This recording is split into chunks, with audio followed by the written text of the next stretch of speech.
Amigas, amigos, olá! A recente eleição de Donald Trump nos Estados Unidos não deve causar surpresa, pelo menos para quem acompanha mais de perto o cenário econômico e político deste país nos últimos anos, não apenas dos Estados Unidos, mas do chamado mundo ocidental e ainda mais na América Latina e na Ásia. Nós encontramos o crescimento da extrema-direita pavimentado pelas práticas econômicas neoliberais das ditas direitas, direita neoliberal, e diante também da incapacidade das chamadas esquerdas criarem uma alternativa que seja factível às contradições do capitalismo neoliberal. É isso que nós vamos tratar no texto de hoje.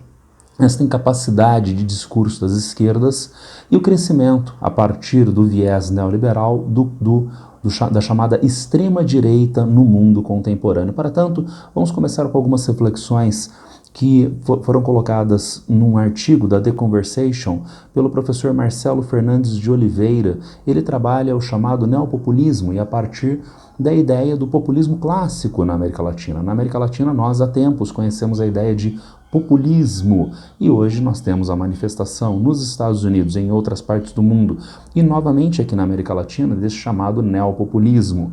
O professor de Oliveira destacaria esses 5 pontos. Liderança personalizada é inerente ao populismo latino-americano. Coalizão multiclassista de setores populares urbanos contra a elite globalizada. Mobilização política vertical, uma ideologia eclética contra o status quo, um uso de métodos redistributivos e clientelistas para obter apoio político dos excluídos dos ganhos da globalização.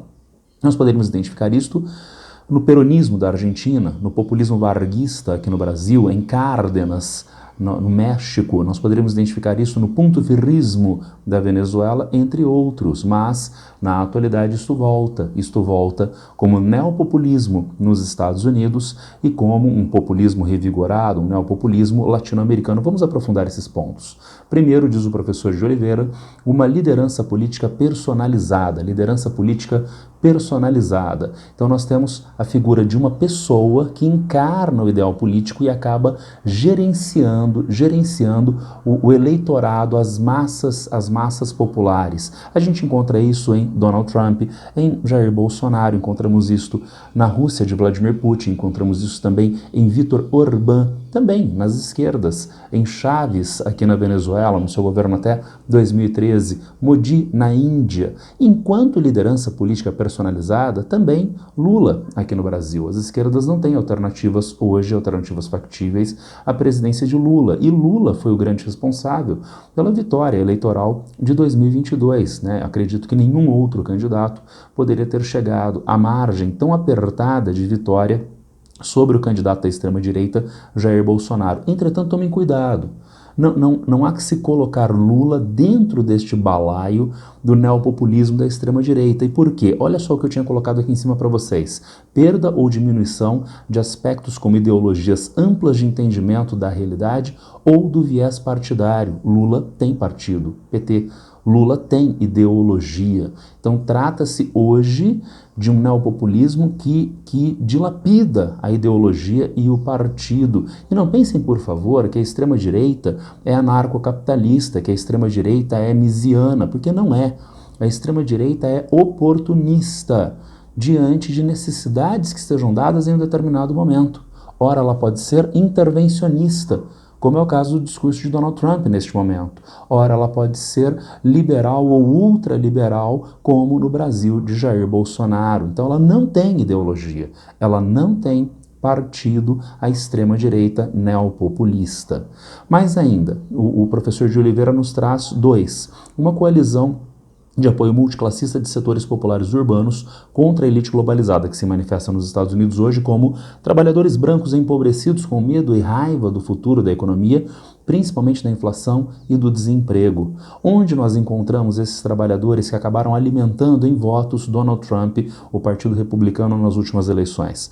Aqui nós temos o mapa de apuração na Geórgia. Notem que nas grandes cidades mais cosmopolitas, onde nós temos mais trabalhadores que têm mais anos de escolarização, que têm trabalhos de maior qualificação e remuneração, o Partido Democrata azulzinho ganhou, enquanto nas cidades de menor porte, nas áreas ruralizadas, nós encontramos esses trabalhadores descritos pelo professor de Oliveira, esses trabalhadores que alimentaram em votos Donald Trump e o Partido Republicano.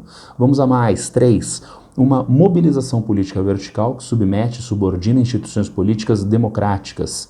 É o que aconteceu nos Estados Unidos, a gente não tem mais um partido republicano. É o Partido Republicano de Ronald Reagan? É o Partido Republicano de George Bush? Não, não existe mais esse Partido Republicano. O Partido Republicano foi apropriado por Donald Trump. Isso também acontece em outras partes do mundo, aqui na América Latina, aqui no Brasil.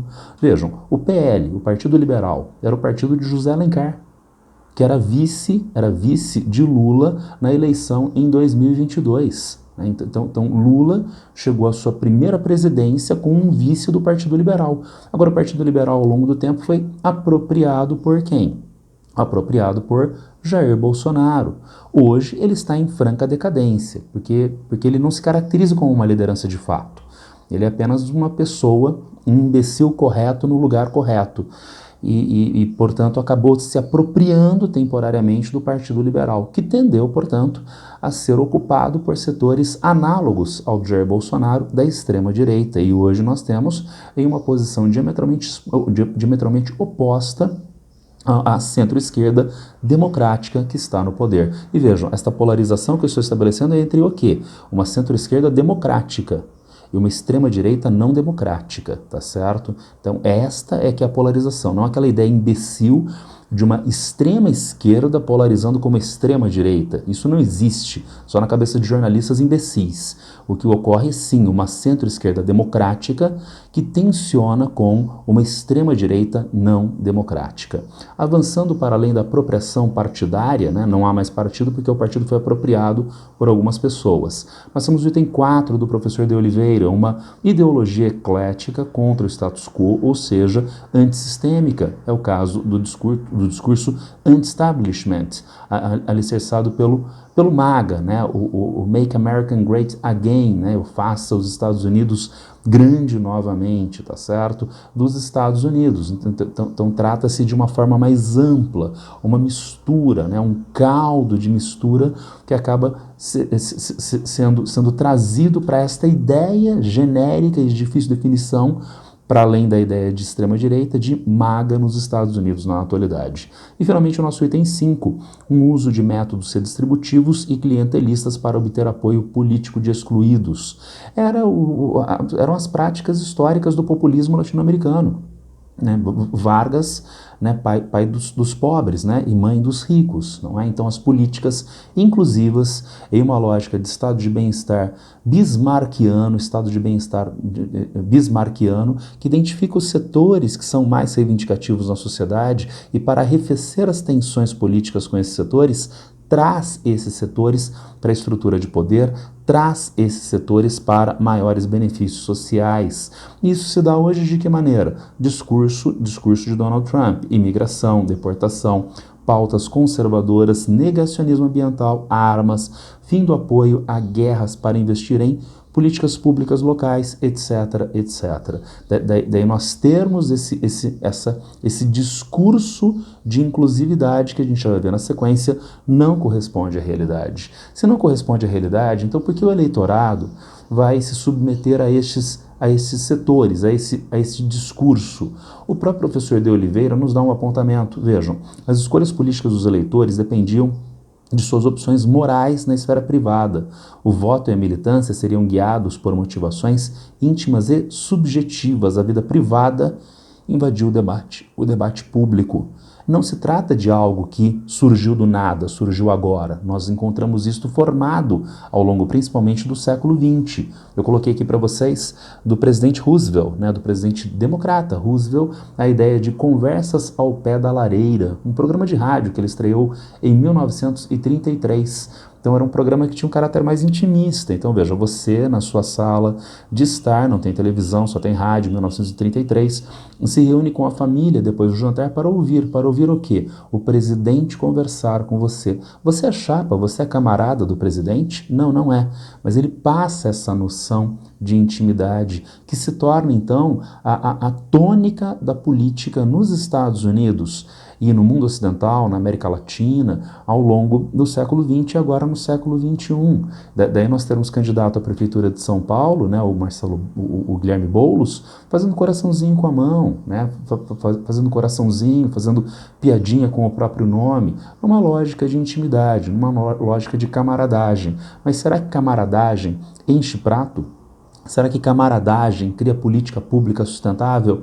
Parece que não. É um eleitor infantilizado que perde, portanto, capacidade de ter um melhor entendimento acerca da realidade política à sua volta. Uma realidade política extremamente complexa, tendo em vista este avanço do neoliberalismo de dilapidação de direitos sociais, de direitos das pessoas, direitos dos cidadãos. Então, como este trabalhador, agora eleitor, se comporta neste cenário? Vamos trabalhar isto.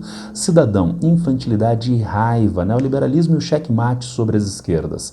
Vamos trabalhar em uma dupla perspectiva. Vamos averiguar o cenário do início do século XX para a Alemanha e para o mundo. E vamos averiguar o cenário atual nestes dois contextos, Alemanha e em escala mundial. Traremos isso depois para o cenário brasileiro. Primeiro vejamos, Alemanha, anos 1930, tendências de austeridade para conter a inflação. Inflação, aumento de preços. E como conter a inflação? Com redução dos gastos públicos, com corte de gastos, isso sempre pega quem? Pega os setores sociais, pegam as populações mais pobres. Quem apoiava esses cortes de gastos na Alemanha dos anos 1930? Mark Blight, né, no seu livro Austeridade, a história de uma ideia perigosa, nos traz essa informação. Ele nos conta que na década de 1930, essas políticas eram apoiadas pela esquerda, pela social-democracia. Diz ele ainda, a social-democracia era intelectualmente marxista, mas pragmática economicamente liberal, apoiando esses cortes que afetavam mais significativamente as populações mais pobres. Quem agradeceu a isto? O próprio Blight nos responde, o Partido Nacional Socialista, que apresentou o seu programa anti-austeridade. Vejam, o que consistiam, quais eram os 3 pontos do seu programa. O desemprego causa pobreza, o emprego cria prosperidade. O capital não cria empregos, os empregos criam o capital. Os benefícios de desemprego sobrecarregam a economia, mas a criação de emprego estimula a economia. Dentro de um cenário de degradação econômica, de aumento do desemprego, de redução da renda, quem vai ganhar maior apoio político eleitoral? Claro que é a extrema-direita com esse discurso. Então trata-se de um liberalismo da época, alinhado bizarramente com os setores da esquerda, da social-democracia, que entrega de mão beijada o eleitorado para a extrema-direita nazista na Alemanha. Mas e como está a Alemanha de hoje? Desde o final do governo Angela Merkel, né, da democracia cristã, liberal conservadora, nós encontramos um bizarro governo de sustentação, uma bizarra coalizão de sustentação do governo Scholz, uma coalizão formada por verdes, por liberais e pela social-democracia. Essa coalizão dizia respeito a um impedimento do avanço da extrema-direita. Ah, parabéns. Uma frente ampla, a gente ouviu falar disso em algum lugar. Uma frente ampla para conter o avanço da extrema-direita. Mas essa frente ampla ruiu na semana passada. E ruiu por quê? Pelo motivo óbvio que a gente já tinha visto na Alemanha dos anos 1930. Porque os liberais querem medidas de austeridade, enquanto os setores ligados à social-democracia e os ambientalistas, os verdes, demandam um Estado forte, atuante na Alemanha, que exige aumento de gastos. Essa tensão pelo uso das estruturas estatais, entre liberais de um lado, verdes e sociais-democratas de outro lado, levou à ruína dessa estrutura. Agora, quem é a primeira força política que, portanto, se indica ser a próxima liderança, o próximo primeiro-ministro da Alemanha? É, de novo, o partido da velha Angela Merkel, é, de novo, a democracia cristã. Mas quem está em segundo lugar na Alemanha hoje? A extrema-direita. A extrema-direita aparece na segunda posição, já com um crescimento cada vez maior. E é claro, se o eleitorado vê que a social-democracia não resolve seus problemas, então, quem sabe, alguém que se opõe à social-democracia de esquerda possa resolver, isto é, a extrema-direita. Vamos avançar para o cenário mundial, Nós temos no início do século XX, nós temos o liberalismo causando graves problemas econômicos, sociais para os trabalhadores. Cria-se então uma disputa discursiva sobre esse trabalho, uma disputa sobre como resolver os problemas do trabalho. Essa disputa discursiva pelo trabalho está dividida em duas partes. Nós temos a esquerda marxista e nós temos a extrema-direita nazi-fascista. Essa disputa vai ser resolvida em algumas partes em favor do ideal marxista, como, por exemplo, na Revolução de 1917 na Rússia, na criação da União Soviética, mas em países como Portugal, Espanha, mais fortemente ainda na Itália, na Alemanha, é o nazifascismo de extrema-direita que vai ganhar essa disputa. Esse campo, entretanto, vai deixar de existir só na Segunda Guerra Mundial. Então vejam, será que pelas próprias sociedades nós vamos ter a dilapidação da extrema-direita? Não. Isso só vai acontecer por conta da Segunda Guerra Mundial. E ainda mais, o nazifascismo vai cair nos seus pontos fundamentais, nas suas áreas fundamentais, que são Alemanha e Itália. Mas a gente ainda tem por décadas a fio, né, governos de origem fascista em Portugal e na Espanha. Mais ainda, nós vamos continuar, mesmo sem ter o nazifascismo com força institucional na política internacional, mas presente na sociedade. Daí a ideia de que a cadela do fascismo nunca sai do cio, né? Passagem atribuída a Bertolt Brecht. E a gente pode trazer esse mesmo cenário para o século XXI, porque lá no início do século XX nós encontrávamos uma disputa pelo trabalho, uma disputa discursiva pelo trabalho, entre a esquerda marxista e a extrema-direita nazifascista. Hoje, entretanto, incrivelmente, nós encontramos uma esquerda que abdica disto. E quem diz isso não sou eu, é Bernie Sanders, né? Mais a esquerda no Partido Democrata, de Sanders. Né? Sanders critica democratas, diz, na manchete de Jamil Chad, Sanders critica democratas e diz que o partido abandonou a classe trabalhadora. E abandonou por quê? Porque lá está o trabalho hoje, lá está o trabalho e sem renda para pagar a hipoteca imobiliária, dada a inflação de 2022, que colocou os preços lá em cima e não colocou os salários acompanhando estes preços, dado o aumento dos juros, que aumentou o valor das hipotecas imobiliárias desde 2022. E daí esses trabalhadores sem renda para pagar o aluguel, sem renda para pagar a hipoteca, sem renda para pagar a alimentação, perguntam ao Partido Democrata, como vocês vão resolver o problema de todos nós? E o Partido Democrata responde, não é todos, é todes. Linguagem inclusiva. Opa, peraí. Eu sou trabalhador, eu tenho formação média, eu não sei o que é linguagem inclusiva, mas eu tenho certeza que isto não vai pagar a minha hipoteca, não vai pagar o meu aluguel e colocar mais comida na minha mesa. Agora, tem um outro discurso? Tem o discurso de Donald Trump. Segundo manchete de Vinícius Torres Freire, Trump é a versão doída da defesa de interesses de empresas e até de trabalhadores americanos. E por quê? Porque o discurso dele é de protecionismo de mercado. Protecionismo para quê? Para que nós possamos produzir e consumir aqui nos Estados Unidos produtos que antes eram importados. Discurso anti-imigração, pautado, entre outros, pela manutenção do emprego. Agora, tudo isso é factível do ponto de vista econômico? Não é. Porque existem hoje as cadeias de valores globais. Os Estados Unidos não podem se autonomizar frente a essas cadeias de valores globais, frente à produção que ocorre na China. Os trabalhadores nos Estados Unidos, os trabalhadores migrantes, não concorrem no mercado de trabalho com os trabalhadores nativos. Esses trabalhadores migrantes, eles são utilizados principalmente, né, como trabalhadores superexplorados na agricultura, no setor de serviços e principalmente em atividades onde os próprios americanos não querem trabalhar. E lembrando que hoje nos Estados Unidos nós temos um pouco mais de 4% de desemprego na força de trabalho, o que é considerado pleno emprego. Então o discurso de Donald Trump não corresponde à realidade. O discurso de Donald Trump, em última instância, não resolve o problema do pagamento da hipoteca, dos aluguéis, mas ele está dialogando com esses trabalhadores.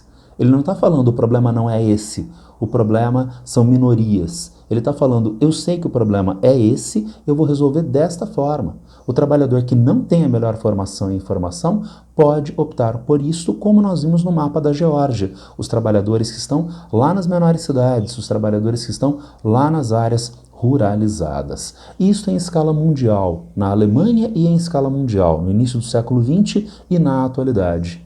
E no Brasil? No Brasil nós temos o trabalho incansável do setor financeiro e da imprensa corporativa pelas medidas de austeridade. Aquelas mesmas que levaram à ascensão do nazifascismo, aquelas mesmas medidas que tensionaram e ruíram o governo de coalizão da Alemanha. Vejam, uma ampla coalizão que envolvia forças de esquerda e de direita, que acabou tensionando e não conseguiu se sustentar a partir dessa semana. E no Brasil nós temos o quê? Vejam a manchete da Folha de São Paulo de hoje, do UOL Folha de São Paulo de hoje. Estabilidade de servidores no Brasil chega a 65% no total. Já na Suécia diz é apenas 1%. Ah, então nós temos muitos servidores públicos que são vagabundos e ficam em instabilidade, tá? E na Suécia, que é tão chique e elegante, não é assim. Então esta é uma manchete típica da ideia de austeridade. Tem que enxugar esses setores, diz a manchete. Tem que enxugar essa ideia de estabilidade, diz a manchete, tá legal? Enxugar em favor do quê? Eu li recentemente no Argentino, página 12, que a Argentina lidera o ranking regional de burnout. Então tem que ter menos estabilidade e mais burnout? De repente eu sou trabalhador, eu não concordo com isso. Agora, eu vejo o governo de centro-esquerda do Lula resolvendo este problema? Não vejo. E não vejo por quê. Vejam a próxima manchete da CNN. Em decisão unânime, BC acelera a alta dos juros e eleva a Selic para 11,25%.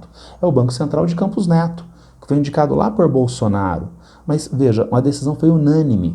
Inclusive validou essa decisão Galípolo, que é atual diretor do Banco Central. Então ele participou dessa reunião e validou este aumento de juros, que favorece o setor financeiro, tá certo? Que não favorece a economia real, não favorece o trabalho, tá certo?